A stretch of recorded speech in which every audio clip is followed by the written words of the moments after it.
Hello అండి, నమస్తే. ఈరోజు వీడియోలో మెంతాకుతో ఒక మంచి రెసిపీని ఎలా చేసుకోవాలో చూసేద్దాం. ముందుగా గ్యాస్పై కడాయి పెట్టుకోవాలి. కడాయిలో కొంచెం ఆయిల్ వేసుకోవాలి. ఆయిల్ వేడైన తర్వాత ఆవాలు జీలకర్ర వేసుకోవాలి. ఆవాలు జీలకర్ర చిట్పట్టమన్న వెంటనే ఇలా మీడియం సైజువి 2 ఉల్లిగడ్డలు తీసేసుకొని ఇలా కట్ చేసుకొని వేసేసుకోవాలి. ఈ ఉల్లిగడ్డలు మంచి కలర్ వచ్చేంత దాకా ఆయిల్లోనే వేయించుకోవాలి.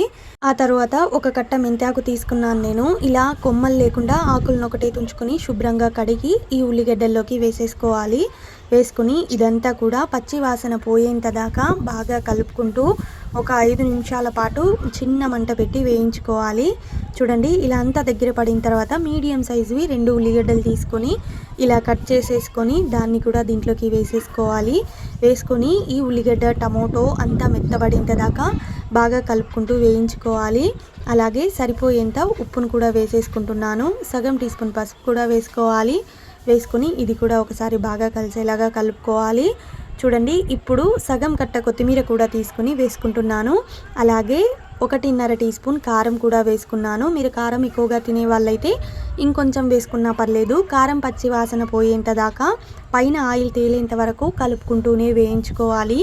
చూసారుగా, ఈ మెంతాకు రెసిపీని చాలా అంటే చాలా సింపుల్గా చేసుకోవచ్చు. ఈ మెంతాకు రెసిపీని వీడియోలో చూపించినట్టుగానే ట్రై చేయండి, అద్భుతంగా ఉంటుంది. వీడియో నచ్చితే వీడియోకి ఒక చిన్న లైక్ ఇవ్వండి.